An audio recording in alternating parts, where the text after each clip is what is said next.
Mirëmëngjesi, mirë se keni ardhur. Ju ftoj të ngrihemi në këmbë për ta filluar shërbesën sot. Kënga e parë, kënga me numrin 34. Në kryq ku vdiq imi shpëtimtar. 34.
Faleminderit për këtë mëngjes, faleminderit Perëndi për privilegjin që kemi për të qenë sot së bashku, për të kaluar kohë bashkësie me njëri tjetrin, për të adhuruar Ty, o Perëndia ynë, dhe për të kënduar Ty lavde dhe për të dëgjuar fjalën Tënde teksa do të predikohet më vonë. Lutem Perëndi që Ti t'jesh me ne, lutem Perëndi që zemrat tona dhe mendjet tona të jenë të hapura e ne ta lejojmë fjalën Tënde të modelojë jetën tona. Lutem që Ti ta marrësh nderin dhe lavdin nga çdo gjë që do të bëhet, në emrin e Jezusit lutem. Amen.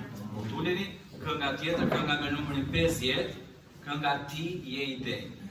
Kënga me numrin 50, Ti je i denjë.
Mirëmëngjes gjithëve, mirë se keni ardhur sot.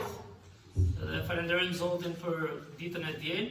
Kemi thënë që është dita, një ditë si gjithë tjerat njerë, me qëra fjallat, çdo ditë është ditë e dhuruar nga Perëndia, por kisha e hershme u mblodh për të kujtuar atë ngjarjen më të mrekullueshme, ngjarjen që na jep shpresë sot e kësaj dite dhe për përjetësinë ringjalljen e Krishtit.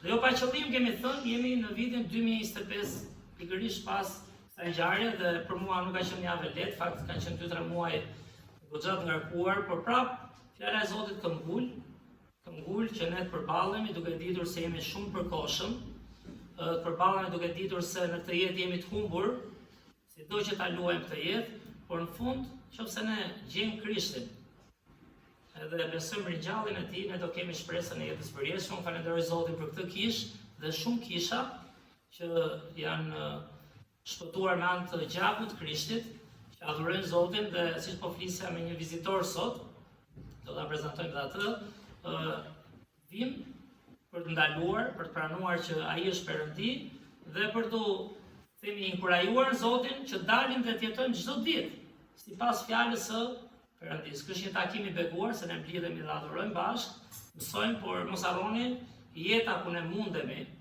çdo ditë është sidomos atje jashtë në botë. Që kemi nevojë të adhurojmë Zotin, kemi nevojë të mësojmë nga fjala e Zotit, kemi nevojë të inkurajojmë njëri tjetrin.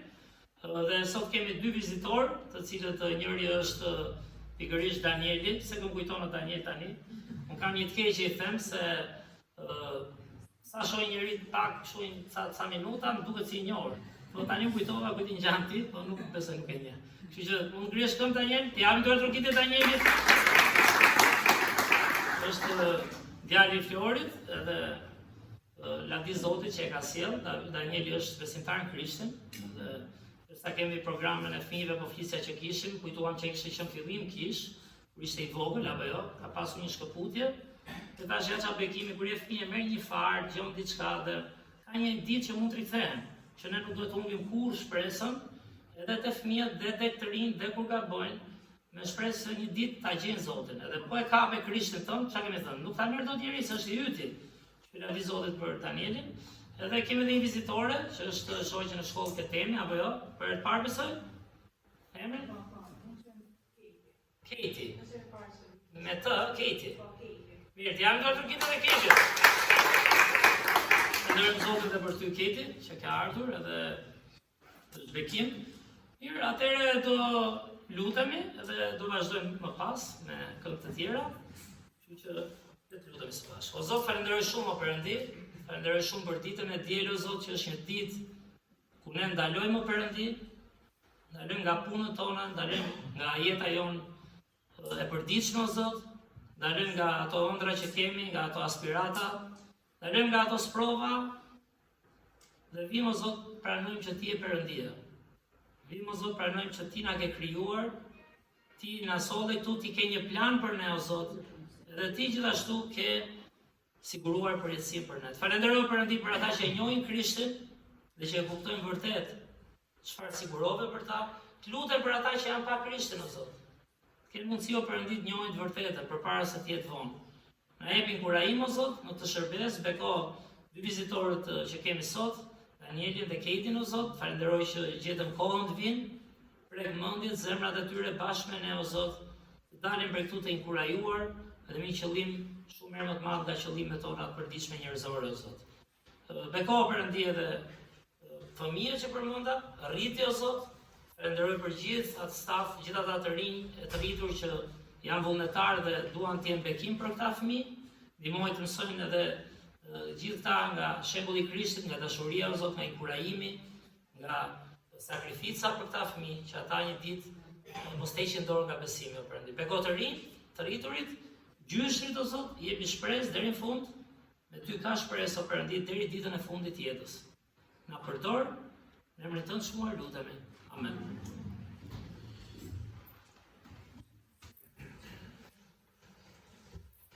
Kënga tjetër, kënga me numrin 58. Kënga me numrin 58, shpenguar me gjakun e qenjër.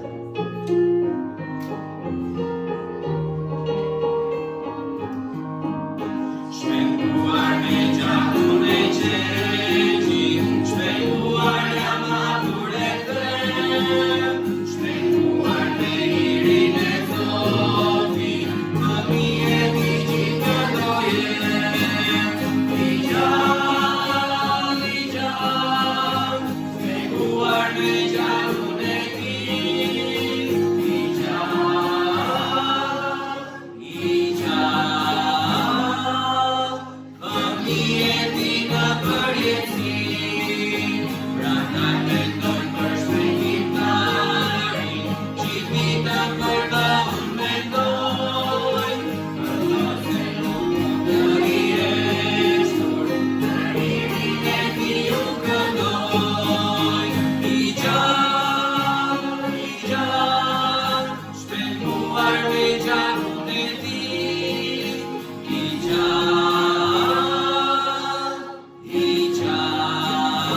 Tek Mateo 21, vargu 15 edhe 16 thot: Por kryepriftërinjtë dhe skripët, kur panë mrekullitë që ai kishte bërë, dhe fëmijët që prohoritnin në tempull duke thënë Hosana birit të Davidit, u indinjuan. Dhe i thanë: Apo e dëgjon çfarë thon këta? Por Jezus i u tha atyre: Po, a nuk keni lexuar kurrë? Nga goja e të vegjëlve dhe e foshnjave në gji, ti ke përgatitur lavdi. Edhe në shumë vargje të tjera, Krishti u dha fëmijëve vendin e tyre. Ne nganjëherë mundohemi t'i trajtojmë pak si të vegjël, edhe si të parëndësishëm, por Perëndia merr lavdi edhe nga goja e të vegjëlve. Sigurisht ata duhet të mësohen, të njohin vërtetën, edhe është bekim që ne kemi mundësinë në shkollën e së dielës të punojmë me fëmijët. Edhe gjej rastin përsëri, siç e përmendi pastorari, për t'i falenderuar mësuesit edhe ndihmësat, të cilët kanë disa javë që po bëjnë një punë fantastike. S'po nis me emrat tani, do i lëm për një herë tjetër emrat. Por këto 2 javë kemi folur për historinë e Noeut. Edhe unë jam i sigurt që ju e keni dëgjuar historinë e Noeut në predikime, ndoshta edhe nga ky podium, po nuk e di sa nga ju e kanë dëgjuar historinë e Noeut nga goja e një fëmije për shembull, apo e 2 fëmijëve. Edhe sot kemi 2 vajza, çuditërisht vazhdojnë vajzat të më mbajnë fishtarin. Edhe kemi 2 vajza të cilat do ndajnë me ne nga historia e Noeut. Sigurisht ato nuk do i thonë të gjitha, por do thonë disa gjëra që ato i kanë mësuar në shkollën e së dielës, si rezultat i punës së mësuesve dhe ndihmësve, po edhe si rezultat i mbështetjes së vazhdueshme që ne si kish japim punës me fëmijët. Ju ndoshta nuk jeni këtu në orën 9:30 çdo të diel, por nëse jeni atje tek shtëpia juaj, na mbani në lutje, lutuni për mësuesit, lutuni që tregojnë dashurinë e Krishtit, lutuni që të ndajnë me fëmijët të vërtetën biblike dhe lutuni për fëmijët që megjithatë çoroditjen që marrin nga informacione atje në botë që është kaq i shumëfisht, të kenë mundësinë që kur vinë këtu, të kenë mendjen dhe zemrat e hapura për të dëgjuar dhe për të mësuar të vërtetën e fjalës së Zotit. Kështu këto goca do vinë me emocione, ndoshta do bëjnë ndonjë gabim të vogël, por nuk ka rëndësi, nuk do ja u vëmë në dukje gabimet, vetëm po gabuan doktrinisht, pastaj do ndërhyjmë atë. Kurse tani se ju jeni kaq të rëndësishme, sa ne do i vëmë një mikrofon, nuk do i lëm kështu. Ta pyetje xhaxhin të? Edhe nëse ngecën, mësuese mirë sa ju ndihmon. Njerëzit më gatuan shumë, Perëndia u mërzit. Por, Noeu dhe familja e tij i besonin atij.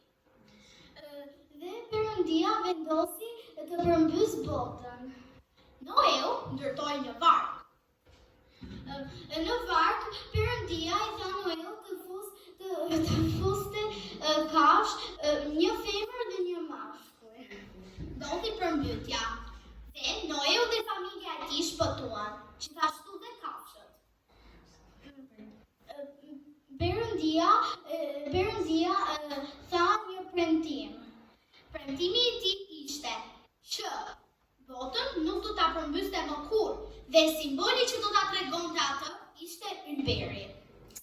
Beso në Zotin, Perëndin tënd, dhe ti dhe familja jote do të shpëtohesh. Veprat e Apostujve 16:31.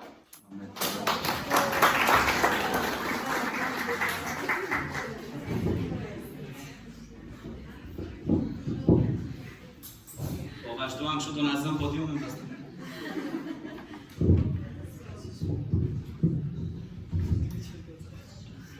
Edhe ne presim ndonjë të diel tjetër edhe ndonjë fëmijë tjetër, kështu që mësuesit nëpër klase ta kenë në mendje këtë. Edhe të dëgjojmë më shumë nga fëmijët mbi të vërtetat biblike që ata do të mësojnë, se nëse do i dëgjojnë në klasë, do t'i dinë, po nëse do marrin guximin edhe do i ndajnë pak dhe me të tjerët, do t'i kenë akoma edhe më të ngulitura në mendje dhe zemrat e tyre. Kështu që ne falenderojmë Pernën dhe Gresin, edhe mësuesit që i ndihmuan. Do të këndojmë tani një këngë tjetër, por përpara se të vazhdojmë te kënga me numrin 23, do të afrohet vlla Çimi dhe vlla Temi për ofertat, edhe le të jemi besnik e të japim Zotit nga ato që ai na ka besuar. Le të lutemi, i kërkojmë vlla Çimit lutet për ne. Një Zot falenderojmë për këtë ditë, falenderojmë Zot për mundësinë që na ke dhënë për ta sot në kish. Lutem Zot të kosh ofertat e njerit që do t'i japim ato. Në emrin e Jezusit lutem. Amen. Amen.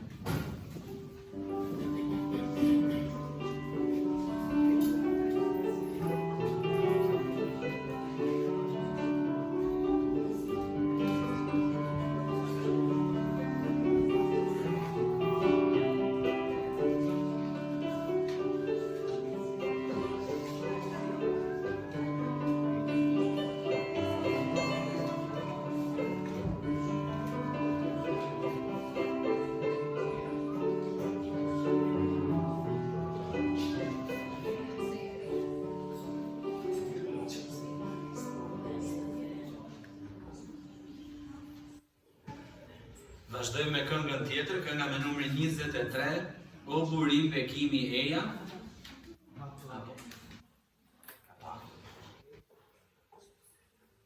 Njëzet e tre.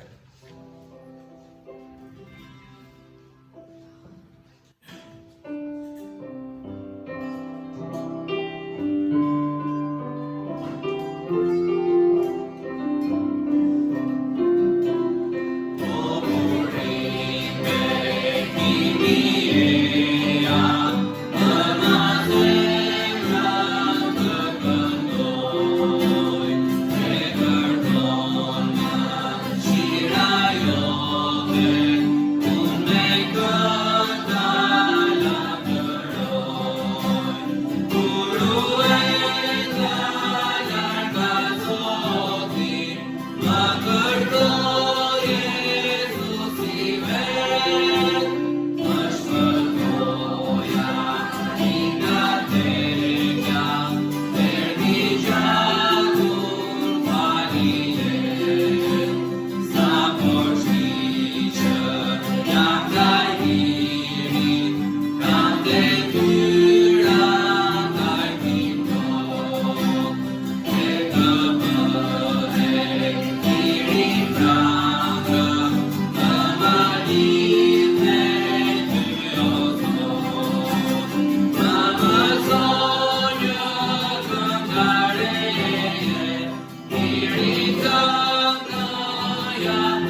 nëse janë ende me zile, ky është momenti për ta hequr zilen.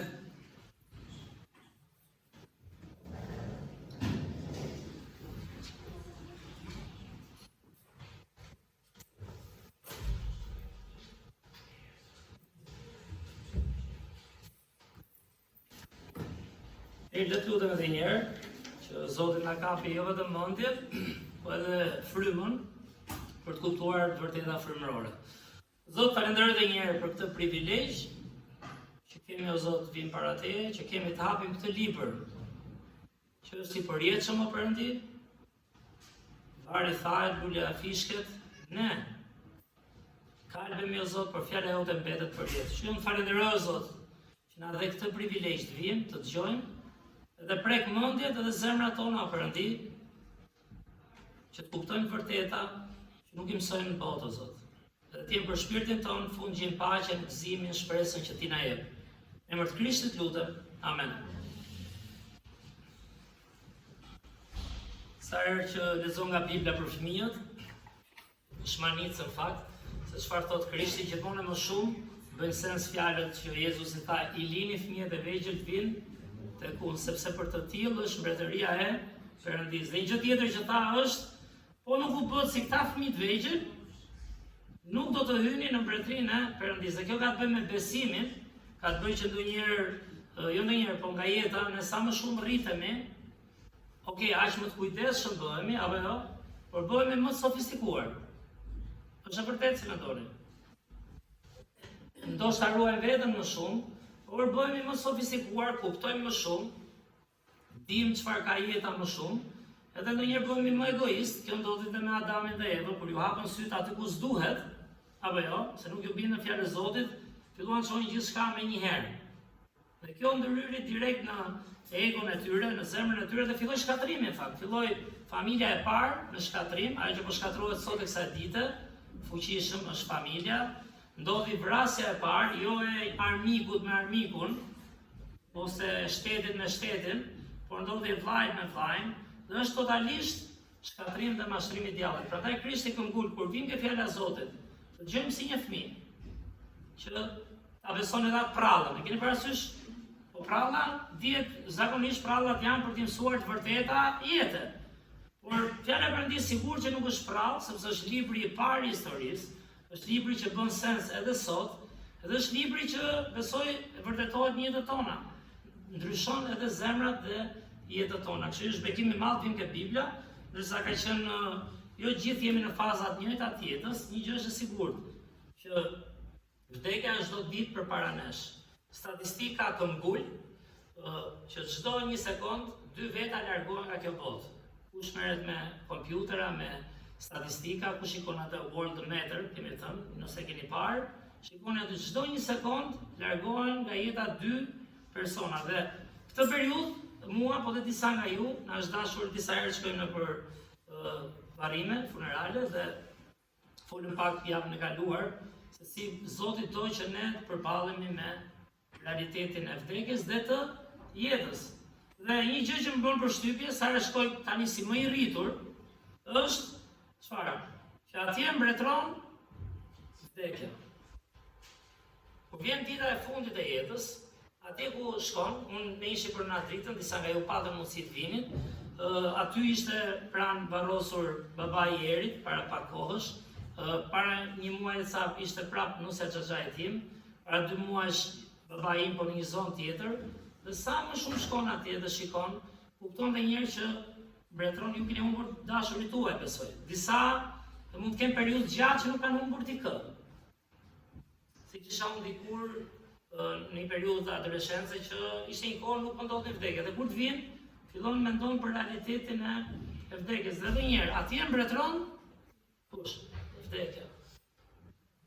Ti lufton, kujtoj gjyshen timet, me që ishte të antare e kishës e përmënda, luftën që kam bërë e vogël, mbaj mend historinë që ma tregonte që 3 vjeç që digjej fshati saj Tragjazi nga luftra duke vrapuar në përmale, e ka histori me nënën dhe vllajën që mbante kjo vraponte 3 vjeç, jo një fëmijë 3 vjeç duke u ender në përmale, në një fshat që digjej, fëmijën tjetër kishte duket 1 vjeç, e mbante në krah, lufta që ka bërë me jetën ta ndërtojnë Korç, pastaj në Vlorë, pastaj erdhën në Tiranë, martesa, problemet familjare siç i kanë gjithë, smundjet, arritjet, rroga, pensioni në fund, ai far pensioni, keni parasysh, luftove.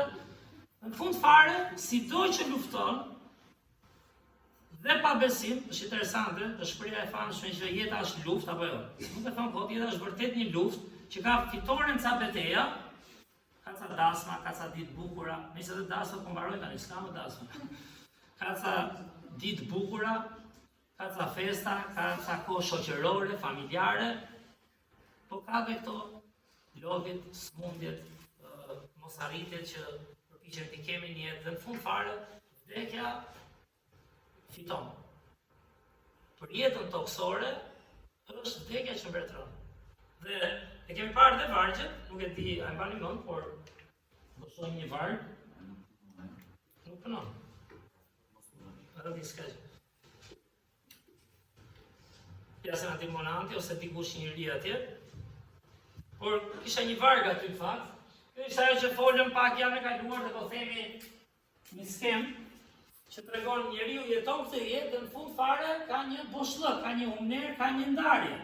Fjala vdekje është në një kuptim themi shumë thjesht është ndarje. Vdes një marrëdhënie apo jo? Vdes një situatë, vdes një person për ty, keni parasysh se një ndarje njerëzit? Vdekja në vetvete është ndarje, dhe ndarja më rëndë është me përjetësim. Një gjë që mendoj gjithmonë kur lëm një trup atje dhe thash nuk dua që të ta bëjmë të tmerrshme, por është realiteti. Sepse ti varros nënën, ti varros gjyshin, ti varros fëmijën, e kështu me radhë është realitet që duhet përballemi dhe Bibla flet qartë për këtë. Ajo është një ndarje e përjetshme. Dhe kur lë trupin aty gjithmonë këtë kam pas menduar dhe kur nuk isha besimtar, mendoja, "Po lam aty për përjetësim, iku." Është vetëm. Është i ndarë totalisht. Dhe Bibla flet qartë që ne jemi të ndarë nga kush? Nga Perëndia. Tek Romakëve kapitulli 5, vargu 12, nëse mund ta hapim. Po. Por të pasarant. Romakëve kapitulli 5, vargu 12. Apostulli Paul, i cili ishte një nga ata kemi thënë që i sulmonte krishterët, kur njohu Krishtin, njohu të vërtetat e Biblës. Dhe tek Romakëve kapitulli 5, vargu 12, thot atë vargun e famshëm që kemi këtu përpara, mund ta lexojmë së bashku me që e kemi këtu. 1, 2, 3. Prandaj, ashtu si me anë të një njeriu të vetëm, mëkati hyri në botë, dhe me anë të mëkatit vdekja, po ashtu vdekja ja arriti të gjithë njerëzit, sepse të gjithë mëkatuan. Romakëve 5:12. Dhe fraza që bën shumë përshtypje është dhe vdekja i arriti të gjithë njerëzit. Ndonjëherë na ndodh në jetën e përditshme, nëse jemi të sinqert, kemi thënë për një armik, një kundërshtar në mendjen tonë, kemi menduar ndonjëherë, miru po që vdiq. Dhe ka raste që themi kështu, sepse mund të ketë qenë një kriminal apo jo, mund të ketë qenë një i lig shumë, por Bibla thotë, mos u lodhni. I mirë i keq për syrin ton horizontal, përpara Zotit jemi gjithë mëkatarë dhe vdekja mos këtë vit, vitin tjetër i arrin pak nga pak të gjithë, i korr. Dhe Zoti do që ne ta dim këtë. Dhe kush e shkruan kemi thënë, e mbani mend kush e shkruan? Ai që ishte përdit i përballur me vdekjen. Shumë interesante. Zoti nuk përdori një që rrinte në, ku diun, kishte siguruar gjitha apo jo? Është çike vështirë ta shkruash këtë.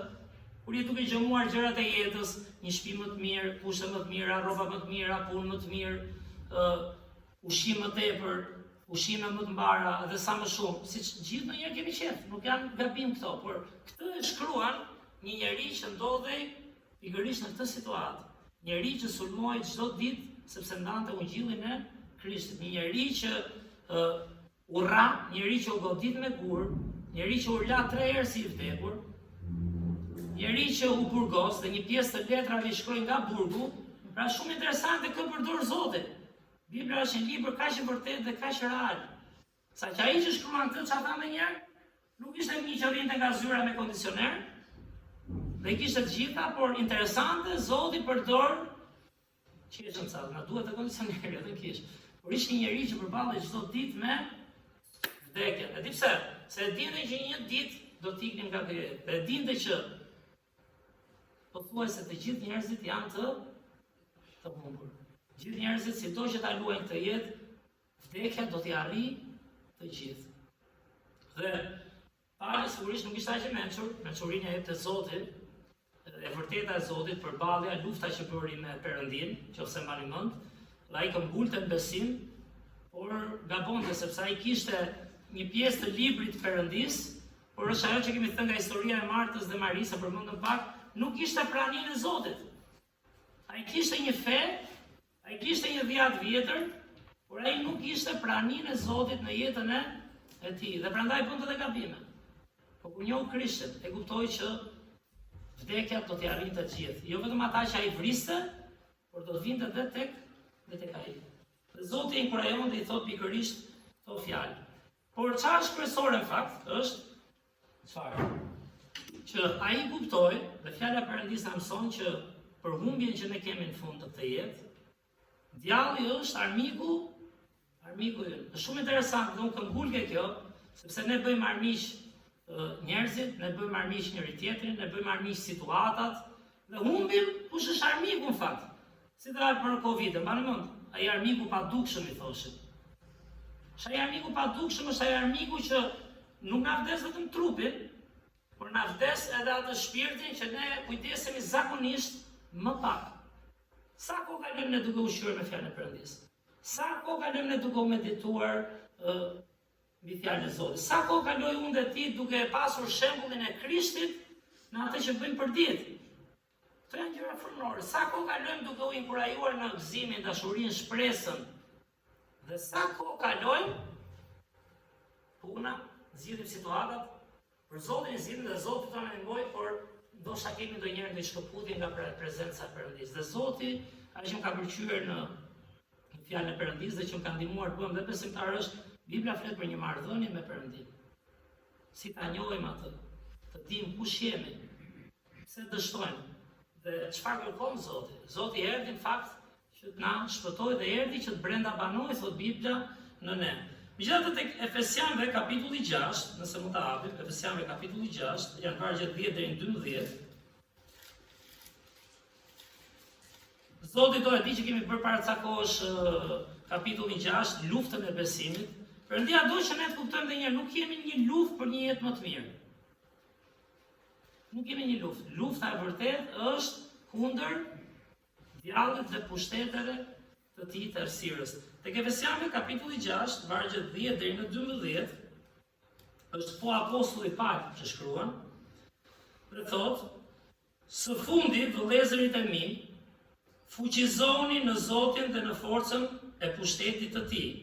Vishni gjithë armatimin e Perëndis që të mund të qëndroni kundër dredhive të djallit, sepse betejë jonë nuk është kundër gjakut dhe mishit, por kundër principatave, kundër pushteteve, kundër sunduesve të përbotshëm të errësirës kësaj jete, kundër frymrave të liga në vendet qiellore." Dhe po çojmë te vargu 16, me që jemi aty. "Mbi të gjitha duke marrë mburojën e besimit, me cilën mund të shuani të gjitha shigjetat e zjarta të ligut." Fjala e Perëndis thotë që djalli është kundërshtari ynë. Dhe është kundërshtari ynë fizik, po, sepse çka kemi thënë, jemi si ai trëndafili i kputur, kur jemi shkëputur nga Zoti dhe një ditë do të kalpemi. Fizikisht. Por jemi edhe të shkëputur për përjetësinë nga Perëndia. Dhe po nuk kuptuam që lufta është frymërore. Po nuk kuptuam që duhet të ushqehemi dhe të kemi Zotin në shpirtin tonë, që këtu e kemi humbur luftën. Dhe Zoti do që ne ta dimë që djalli është armiku. Në fakt e vargu 16 thotë: "Duke marrë mburojën e besimit, që shuan shigjetat e zjarta të ligut." Tani, mendojmë ne sa shigjeta zjarta na hedh ky armiku ynë. Keni parë luftra, besoj, sot jetojmë në epokën e teknologjisë, internetit, shohim goditje, njerëz që vriten. Thash një ditë përmenda dy luftime që jepte nga këto kamerat këtu, nuk e di a keni parë. Pash dy dhe s'dua të shoh më, se si ndesheshin me thika, ishte një ukrainas, një rus, me kamerë, nuk e di a keni parë. Është të tmerrshme. Ç'bën njeriu, si keq përdoret njeriu. Dhe Krishti do që ne dimë se ka shigjeta zjarta që na vinë çdo ditë. Dhe dikush janë? Janë ato që ne luftojmë vetëm për këtë jetë. Si tha Krishti te Mateu 6. Mos u kujdesni gjithmonë çfarë do ham, çfarë do vishemi, çfarë do kemi. Djalli na sulmon në lakmi, djalli na sulmon në krenari, djalli na sulmon në të pasurit shumë gjëra, dhe pikërisht kjo është ajo arsyeja kur bisedojmë dhe me njëri tjetrin që njerëzit bëhen egoistë dhe sulmues ndaj njëri tjetrit. Sepse qëllimi nuk është fryma si të fitojmë, si të njohim Krishtin, si të ushqemi dhe si të fitojmë të tjerët, por bëhet arritjet dhe gjërat. Dhe ka shumë shigjeta që djalli jep. Dhe pali këto i kishte parë para se të bëj besimtar në Krishtin fakt. Gjithashtu djalli është kundërshtari ynë te 1 Pjetri 5, vargu 8, nëse mund ta shohim. Po Pjetri, mendoni që e dinte mirë se kush ishte djalli? Brapa besoj e dinte, sepse ishte ai që e la Krishtin, ishte ai që e mohoi Krishtin 3 herë në mënyrë të hapur. Dhe Pjetri thot, mbasi e pa të ringjallur, tek 1 Pjetri kapitulli 5 vargu 8, lexojmë dhe 9, thuhet: Jeni të kthjellët. Vigjiloni, sepse kundërshtari juaj djalli sillet rreth e qark si një luan vrumbullues, duke kërkuar cilin mund të përpijë. Ati kundërshtoheni të patundur në besim, sepse e dini se të njëjtat vuajtje po i heqin vëllezërit tuaj në përbot. Dhe Pjetri, edhe nga shembulli i jetës tij, çfarë thot? Jeni të kthjellët. Ti je i kthjellët, çfarë do thot? Çfarë do thot? Të gjesh se s'bën një kohë ku të kesh praninë e Zotit, ku të kalosh kohë me fjalën e Perëndis. Ku të vësh qëllimet e Zotit para tuaj. Sepse kur nuk je i kthjellët, nuk je duke vigjiluar. Dhe më thoni, a nuk jetojmë një botë që vetëm kthjellësia të humbë? Si mendoni?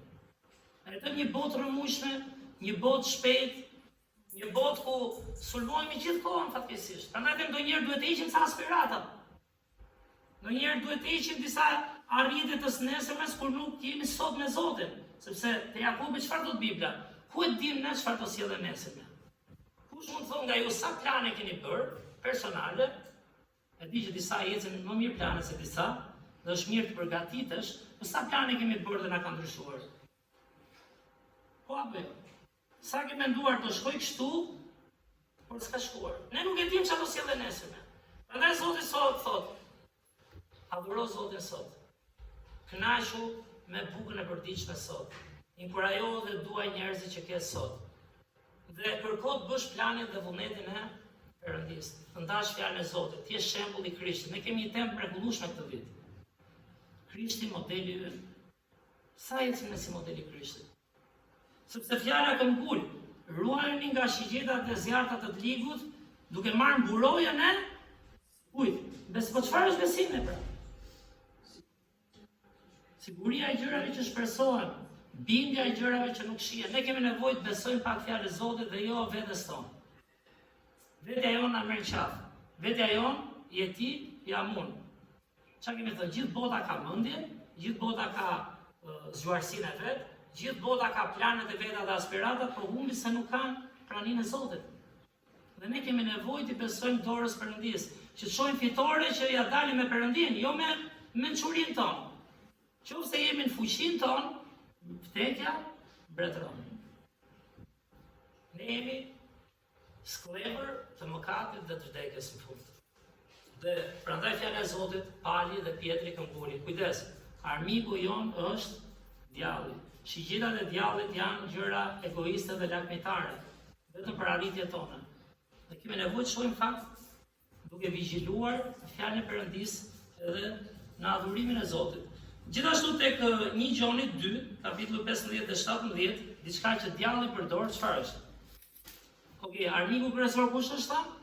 Satani, djalli. Ai çfarë përdor? Ta çojmë te 1 Gjoni 2.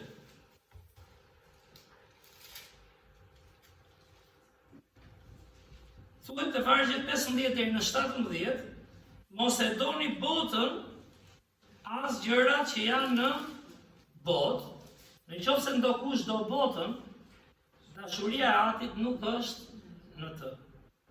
Sepse gjithçka që është në botë, dëshirimi apo lakmia kemi thënë, e mishit, dëshirimi i syve apo lakmia e syve, çfarë shohim, dhe fodullëku i jetës ose krenaria e jetës, që e bëra unë, arrita unë, jam unë, nuk është nga ati, por është nga bota. Dhe bota kalon, vini re tani, bota kalon. Kush mbretëron atje thamë? Vdekja. Bota kalon dhe dëshirimi i saj, por ai që bën vullnetin e Perëndis mbetet në përjetësi. Një nga gjërat praktike, po themi që Satani përdor, dhe na thotë Bibla, është dëshira që shohim këtë botë. Është interesante dhe do shumë kujdes në fakt, se di që ndodh ndonjëherë që njerëzit ngatrohen, sepse Perëndia e deshi aq sa dha birin e tij vetëm lind. Krishti deshi hajdutin, Krishti deshi vrasin, Krishti deshi ti vazhdojmë gjitha këto. Ai dha jetën që pranojnë gjakun e tij dhe të ndryshojnë. Por mëkati i botës është ai që na shton lakmin, dhe më thoni, a ka kohë më të keqe se sa sot, shoh gjithçka. Ne jemi të hapur ndaj gjithçkaje. Kërkojmë çdo gjë, sepse kemi dëshirimin e mishit, vetvetiu po bëni muhabet edhe rrobash. Sheh një rrobë më të re e do, apo vetvetiu sheh një gjë, një ushqim më të mirë e do. Vetvetiu shikon një rrugë më të mirë në jetë e kërkon. Nuk mbarojnë. Dhe bota na mashtron, bota na bën mos vigjilojmë, dhe mos jemi të kthjellët në fjalën e Perëndis, dhe bota përdor çfarë? Mishin ton, syrin ton. Prandaj djalli përdor mëkatet e kësaj bote, dëshirat e kësaj bote, na gënjen, sepse interesante se thotë mos u mashtroni, thotë Perëndia. Ku ka njëri në botë që thotë u mashtrohen. Por vargu 17 thotë kujdes, dhe bota kalon. Vdekja mbretëron. Por ai që bën vullnetin e Perëndis, ai mbetet në përjetësi. Dikush ka thënë fakt, po e lexoja diku thotë, Satani premton më të mirën, a kërkojnë gjithë më të mirën këtë jetë. Çfarë ndodh në fund? E paguan me më të keqen. Sepse në fund fare ka rëndësi bilanci. Ti mund të luftosh, jeta është luftë, por kush është bilanci? Satani premton nder dhe ti përfundon në turp. Satani të premton kënaqësi, por ti e paguan me vuajtje. Keni vënë re ato ditët e bukura sikur ikin shpejt. Edhe kohët e bukura. Dhe të vjen vuajtja që të mund, totalisht. Dhe një nga arsyet pse ne edhe plakemi dhe largohemi nga jeta, janë dhe vuajtjet. Sepse jemi të përkohshëm, jemi të dobët, jemi jo aq fuqishëm sa duam të jemi, dhe mundemi. Satani premton fitime, çdo njeri lufton për dalë vetë i pari, por e pson në humbje. Dhe në fund çfarë? Premton jetë, do jetosh këtu, do ndërtosh këtu, mblidh sa më shumë, dhe në fund fare e paguan me vdekjen. Dhe Zoti është i mrekullueshëm fakt, dhe lavdi Perëndis na hapi syt disave për ne, që thotë dhe njërë çfarë thotë? Te Mateu 16, çdo bika njeriu të fitoj gjithë botën, dhe në fund të humbas shpirtin. Prandaj them, çështja e besimit, e di që nuk jemi gjithë në rritet, kemi gjithë rritet e caktuara. Ka të bëjë shumë me shpirtin ton, me frymën ton. Ka të bëjë me ushqimin frymëror. Mos harroni, Krishti ishte fjala e gjallë, ishte fjala e Zotit. Bibla duhet kuptuar në mendje sigurisht, por duhet kuptuar shumë thellë në shpirt. Nevoja për praninë e Zotit. Sepse në fund fare çfarë tham? Ne luftojmë nga të mashtruar nga armiku ynë, djalli, për gjërat më të mira të kësaj jete, dhe në fund fare çdo bika njeriu fitoi gjithë botën dhe të humbas shpirtin. Dhe disa nga ne ishim fakt në të pikë, por disa arritëm të kuptojnë çfarë? Që Zoti, Perëndia është aleati ynë. Ke menduar, e di çfarë Perëndie ka Bibla, sepse është Perëndia i zbërthetës. Është një Perëndi i gjithë pushtetshëm, është një Perëndi i gjithë ditur, por është një Perëndi ai që manit gjithmonë dhe që Bibla thotë Perëndia është dashur. Zoti e bëri gjithë atë luftë për të na çliruar, dhe sigurisht Zoti mund të shpëtojë gjithë njerëzit, besoj e dim, por çfarë? Zoti na ka dhënë zgjedhje të lirë. Njeriu është një qenie totalisht jo vetëm fizike, por dhe shpirtërore, ka ndërgjegjen që do zgjedhë. Perëndia nuk do robot. Por Zoti është aleati ynë, në fakt Efesianëve 6, vargu 10 dhe 11, ne nisëm atë. Fjala e Zotit thotë, po e rikujtoj, thotë, së fundi vëllezërit e mi, fuqizohuni ku? Në Zotin dhe forcën e pushtetit të tij. Bibla thotë, aleati ynë nuk është puna. Vjen keq, aleati ynë më i mirë nuk është puna. Unë po flas për përparësi. Sepse kush më jep këtu, se e di që fjalët mund të keq përdoren, burri duhet punoj patjetër. Madje kam parë dhe njerëz që s'kan qenë shumë rregull dhe sa kanë filluar të punojnë, e keni parë bëhen si gjallë. Themi burri sa e ka mundësinë dhe fuqinë, nuk po themi kur i smur e ke nevojë. Gruaja duhet punoj patjetër me ato punët kryesore njerëz që i ka dhënë Zoti. S'po hyj gjithsej. Duhet puna, duhet paraja, apo jo. Duhen kushtet, janë bekim nga Zoti, por përparësia vjen keq. Kjo do na çojë fat. Qofse shohim besimin vetëm arritje, përparësia është Perëndia është aleati yt. Unë e falenderoj Zotin një herë për jetën time që si arrita unë të kuptoj kush është Perëndia. Po kuptojmë dot ne kush është Perëndia një herë në fund fare, plotësisht. Por ke Bibla kuptojmë po djema, vajza, nëna, gjyshër, fëmijë, vdekja do mbretërojë në fund. Jeta është lutë dhe Satani fiton me mishin. Por Zoti është aleati yt. Zoti na doj shumë sa solli fjalën e tij. Ore kapin Perëndin, na kupton?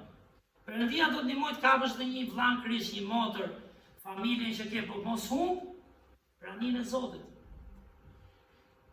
Dhe Pali nuk thot kot. Së fundi vëllezërit e mi, fuqizohuni në Zotin dhe në forcën e kujt? E pushtetit të tij. Para se të kishte Zotin, alat, Pali, kishte veten. Mendon kishte fen. Ai kishte një fen, bani më të lexuar mos film se do ta zgjerim shumë pastaj. Por ai kishte besimin ke djalla e vjetër, mësonte përmendësh, dinte vargje, sigurisht fustat e traditat, se kishin afe, mendonte se bënte në emër të Zotit, kemi thënë. Po s'kishte Perëndin, nuk kishte prezencën e Zotit në jetën e tij. Se kur njohu Krishtin, dhe e marr mirë qenë se është fjala e Zotit që ai thotë sinqeritet. Por unë i bëja në sinqeritet këto gjëra. Nuk e se i bëja doja të vrisja, po thosha këta kanë gabim. Ne mund të vrasim, qofshim kish apo jashtë saj, në thonjza, mund të vrasim besimin, mund të vrasim njëri tjetrin, qofse ne nuk kemi prezencën e Zotit në jetën tonë. Qofse ne në rrath parë, prioritet bëjmë dua të njoh Perëndin. Për veten time, dua të kaloj kohë me Zotin, dua të kemi marrëdhënie me Perëndin. Por kjo do na bëj që ne të kemi besim, kjo do na bëj të shohim shigjetat e zjarrta të djallit, kjo do na bëj të shohim fjalën e Perëndisë të të tjerët. Jo vetëm skemat dhe arritjet tona.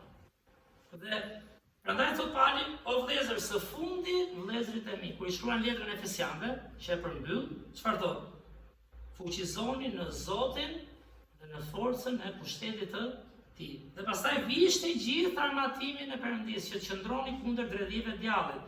Armatimi janë gjëra që fjala e Perëndisë, helmeta e shpëtimit, mburoja e besimit, e kështu me radhë. Por si arriti Zoti ta fitoj luftën për ne? Perëndia nuk ishte nevojë të luftonte për vete, apo jo?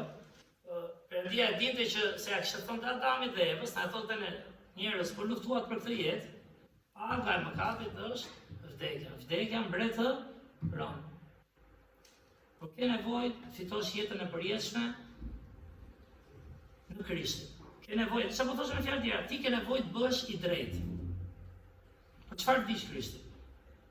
Dini Romakëve thot, ai vdiq që të na drejtë sonte, pra vdiq që ne të bëhemi të pastër shpirt, ai sa mund të bëhemi, sa t'i lejë Perëndisë, vdiq që ne të jemi të çiltër me njëri tjetrin, vdiq që ne mos vëmë veten para të tjerëve, vdiq që ne të ngrem, të japim, të jemi dhënës. Për këtë vdiq Krishti, vdiq se bota u shtrembrua, a dëgjuam historinë e Noait. Për çfarë u përmbyt bota? Sepse ligësia arriti kulmin. Nuk e di kur arrin ndonjëherë kulmin ligësia, do arrijë edhe një herë kur vi Krishti. Pikërisht për zemrat e njerëzve, për ta zgjuar. Jeta nuk është vetëm të ngrënit dhe të pirit, atë veshurit arritit. Por është njohja e Perëndisë. Pse njohja e Perëndisë? Sepse të gjithë cilësitë e tij do jenë të shfaqshme në ne pastaj. Çfarë cilësish ka Perëndia? Drejtësi, dashuri, të vërtetë, sakrificë, apo dhënie, falje, mëshirë, dhe mshuri, këto janë ato gjëra që ne na mungojnë jetë. Prandaj ne kemi nevojë të rritemi në Zotin. Që këto pastaj kur ti kemi çfarë ofrojmë. Dhe po nuk patë marrëdhënie me Zotin vjen keq, po nuk do duket mëshira, do duket më shumë gjykimi. Nuk do duket dhënia, po do duket më shumë çfarë? Marrja, nuk do duket si ngrem tjetrin, po do duket si ngrem veten. Thon, Krishti për këtë vdiq. Se bota ka nevojë për drejtësi. Dhe ne nuk kemi drejtësi. Vetëm vdekja e Krishtit na drejtëson dhe na hap rrugën, apo jo tani, na hap rrugën për tek Ati. Dhe e dim që ku ka reklam, ku diun çfarë them. Shkoni ke Danieli gjithë tani, se Danieli punon me sa reklam, apo bën të reklami, po them ku ka reklam më të madhe se sa kryqi i Krishtit. Ku ka më reklam më të madhe? Se sa ai dha jetën, çka kemi thënë, i drejti për të padrejtët. I dashuri për ata që din të urrejnë. Është e mrekullueshme çfarë bëri Jezusi për ne. Kur di që nga drita më ndoshta e përmenda, se më pyeti vllai, a ti vën kryq sa besonte në Krisht, ama veja pa Krishtin aty tha, se ai u ringjall, paktën për fundin e historisë. Por mos harroni është gjaku i Krishtit që na pastron. Dhe s'ke si pastrohesh ti dhe unë, nëse shef çfarë do arrijun se u bekova në Zotin dhe nuk shef çfarë sakrifikoi ai për kë? Për ty. Dhe ne këtë duhet sakrifikojmë. Për veten tonë, për familjen tonë, për kishën, dhe qenë kohë dhe për të humburit. Vetëm kur ti shikon çfarë dha Krishti, gjakun e tij të pastër. Thot Bibla, vërtet mund të japë jetën dikush për ndonjë njeri të mirë. Por ta japi për gjithë botën, për gjithë mëkatin e botës.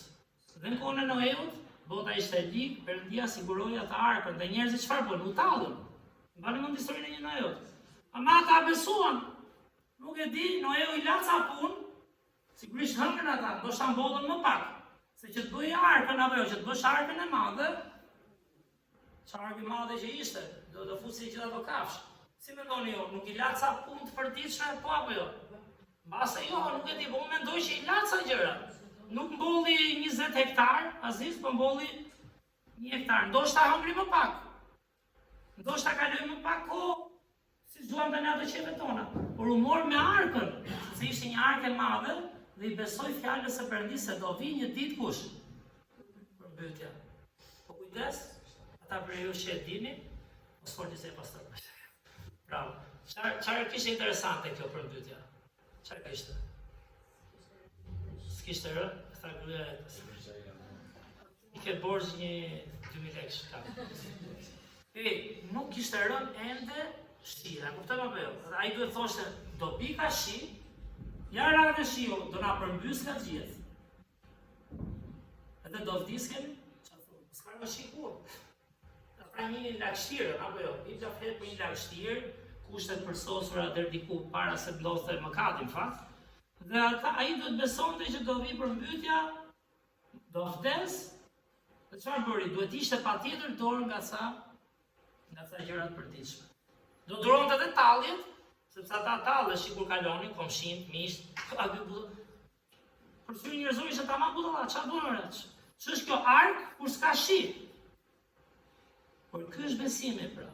Prandaj them duhet kapim marrëdhënien me Zotin, më shumë se sa zgjuarsinë tonë, në shumë situata. Duhet kemi prezencën e Zotit, është shumë personale mendoj.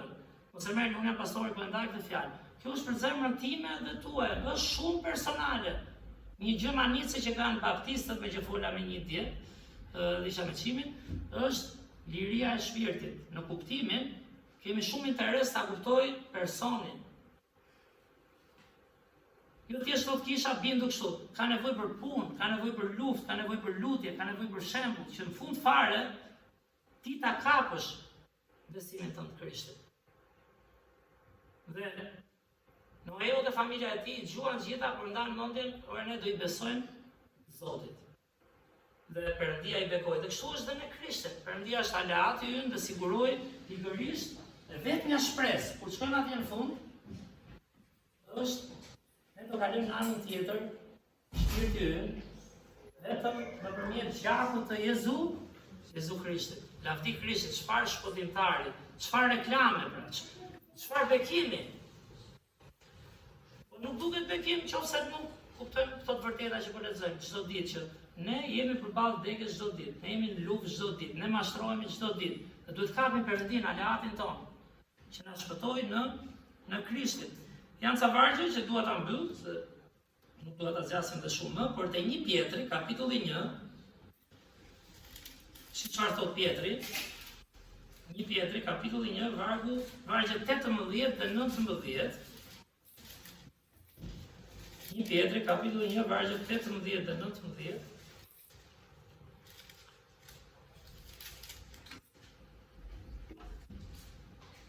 Buri dhe qimi. Mund të lexojmë këtu përpara. Lexojmë së bashku. 1, 2, 3. Duke ditur se jo me anë gjërat që prishen, si argjendi ose ari, jemi shpenguar nga sjellja e kohë të dorëzuar nga Efri, por nga gjaku i çmuar i Krishtit, si të gjendje të patëmet dhe të panjohur. Të çfarë vargu shkove? Çfarë vargjesh? Jo nga ari dhe argjendi, jo nga pasur, nuk shpëton ari dhe argjendi. Kur isha aty në Vareza, po flitej për që duhet folur për varrin dhe po flitej dikush po fliste për një zhvarrosje që mund të kishte kështu gjëra floriri. S'ka më fal se ashtu e kanë varrosur nga një anë apo e kanë varrosur dikë dhe i kanë të fundit. Ku kanë më vlerë ato? Me shpirtin e atij personi. Po thonë i vdekur me vdekur, themi ne i gjalli me gjallë, ai varmisi, ai po dishoi, është i gjallë, ai po imagjon s'bën njeriu. Por çfarë thot Pietri tani?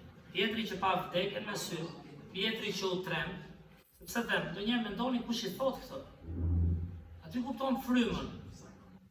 Nuk e thot një me para apo një trim, po e thot një që braktisi Krishtin, një që tha 3 herë nuk e njoh, e mallkoi, thot ora të kuptojmë fundi i gjë, kur e pa të ringjallur dhe pa shpresën e ringjallur. Çfarë? Jo nga gjërat që prishen, jo nga ari apo argjendi, por nga gjaku i çmuar i Krishtit. Pa derdhje gjaku, thot Bibla, nuk ka shlyerje mëkatesh. Hakmarrja tregon çka kemi thënë, gjaku pagohet me gjak. Dhe prandaj Zoti duhet vinte në mish në Krishtin, sepse është gjak i çmuar. Unë mendoj, po ta vlerësojmë gjakun e Krishtit, siç vlerësojmë një unaz për shkakun, një varse apo jo, një pasuri që kemi që ka vlerë të madhe për jetën. Po gjaku i Krishtit që na jep shpresën e jetës përjetshme. Dhe unë them drejtën ke varrimi i fundit i gjyshës, e cila ishte më afërt apo më. Si që na prindërit e mi, që i dua aq shumë edhe i kam dashur gjithmonë, më rriti 5 muaj ajo më rriti. Ishte një lloj tronditje, po t'ju them drejtën, me sinqeritet, ja e dini kush kam folur, kisha një lloj paqe. Sepse ajo njohu Krishtin, ajo u pagzua, ajo më ftonte në kish, dhe them, ore, po mirë, folëm duke dhe bashkë në të momentanit, ore, po do vimër përballë, do të vimër, do t'ikim nëna, do t'ikim vllai. Zoti do që ne ta dim, nuk do që ne t'jemi të verbër. Dhe bires kam mësuar duke u përballur, si Pietri, Pali, Gjoni, e merr jetën më me gëzim kur ke sigurinë e Krishtit. Ne nuk jetojmë me psikozën e vdekjes atje. Bubu, e keni parë, nuk jetoni Krishteri vtisha, e thash dosha të tjene kaluar. Mos ndodhi, luaj vendin. Po. Frikë është vdekja, por ti mëson të përballesh. Sepse vdekja do të mbretërojë, djalli do të mbretërojë. Po Zoti për çfarë dish djalli i çmuar i Krishtit? Na hapi shpresën e jetës përjetshme që një ditë do jemi me Perëndin. Ky është besimi ynë. Imagjino ta kemi këtë të sigurtë, se këtë ka Bibla manice. Kur ti shpëtohesh në Krishtin, nuk ta merr dot askush shpëtimin. As veprat tona, as falja, as agjërimet, sepse pagoi Krishti. Nëse ke pranuar vërtet dhe vlerëson, ti normalisht do ecësh sipas shembullit të tij. Që kjo shpresë në Krisht është shpëtimi ynë. Te një varg, Veprat e Apostujve 20:28. Veprat e Apostujve 20:28. Ka shumë vargje pa fund për vdekjen dhe ringjalljen dhe gjakun e Krishtit, cili u bë qengjë i sakrificës, por te Veprat 20, vargu 28, ligjërata e parë drejtuar pleqëve të Efesit, që shkruajti pastaj në letrën e Efesianëve, që lexuam për luftën e besimit, thotë: "Kini kujdes pra për veten tuaj dhe për gjithë tufën, të cilën Fryma e Shenjtë ju ka vënë ju mbikëqyrës të kullotni kishën e Perëndisë, të cilën ai e ka fituar me kë? Me gjakun e vet." E kam thënë, po e them, rëndësi më të madhe nëse ne shohim si gjaku i Krishtit kanë njerëzit. Nuk kanë gjërat, nuk kanë programet, tani e di, në gjithë programet për njerëzit e bëjmë, kuptohet. Dhe godina është për njerëzit, por fokusi duhet të jetë njerëzit. E kemi thënë dhe për ato planifikime që bëjmë për kishën dhe jemi lutur, dhe e them sinqertë që po kemi zemrën në rregull, po u rritëm Zotin, sigurisht duhen gjithë të tjera dhe të flasim, por po u rritëm Zoti do na mbroj, Zoti do jetë bekim, sepse ne do duam njëri tjetrin, të cilën ai e bleu e ka fituar, thot fakt, në kuptimin origjinal është e bleu me gjakun e ç'a bleu? Shpirtin tonë, që ishin borxhli në mëkat, ishin të humbur në varreza, mbretëron vdekja, por ai na dha ringjallje. E bleu me gjakun e vet.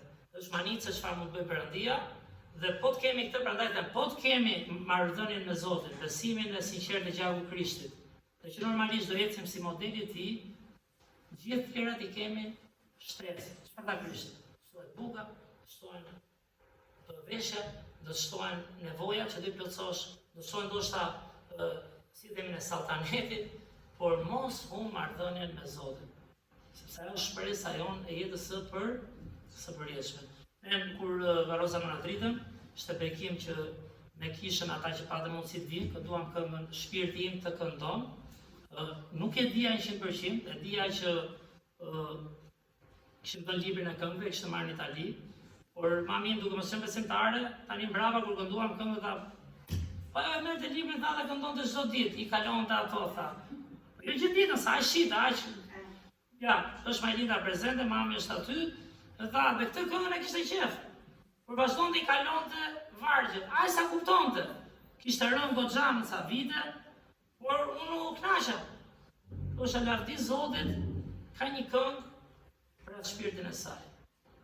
Dhe prandaj ajo kënga thot shpirti im të këndon o Zot shpëtuesi im.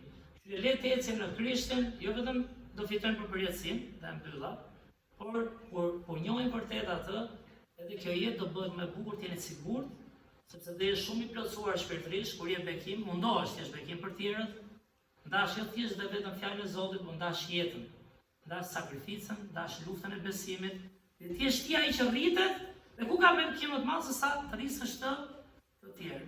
Ka përmbushje më të madhe se kjo? Dhe këtë bëri Krishti për ne. Kështu që siç jemi, le të ngrihemi së bashku në këmbë, do na drejtojë pastoranti, dhe ai ta mbylli me një lutje. Dhe të kemi këtë shpresë për shpirtin tonë, që t'i këndojmë Zotit, sepse siguroi përjetësim për ne.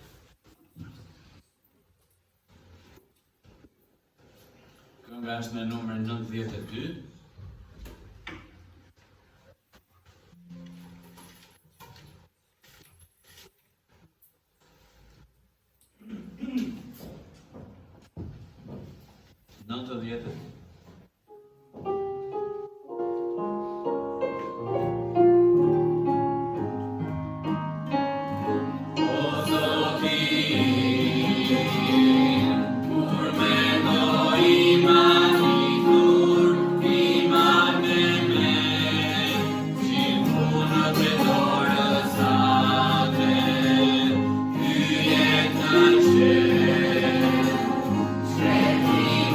Thank you.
Zot, faleminderit për këtë mëngjes edhe për mundësinë për të dëgjuar nga fjala jote. Na ndihmo Perëndi të vendosim ty të parin, të ndjekim ty të parin o Perëndi. Edhe të lutem Perëndi të na ndihmosh që të jemi në fjalën tënde, edhe të rritemi o Perëndi duke të njohur ty, duke njohur cilësitë tua edhe duke jetuar ato në jetën tonë. Lutem o Perëndi ta bekosh kishën tonë, Zot, jemi një kishë që ngre lart emrin tënd, që ndan fjalën tënde, që e predikon ungjillin me fjalë dhe me jetë. Na beko ndërsa do të kthehemi në shtëpi tona o Perëndi, kemi burra e gra, dje me vajza që të lartësojnë e të nderojnë ty. Në emrin e Jezusit lutem. Amen. Faleminderit që ishit sot me ne, Zoti ju bekoft drekën e mirë.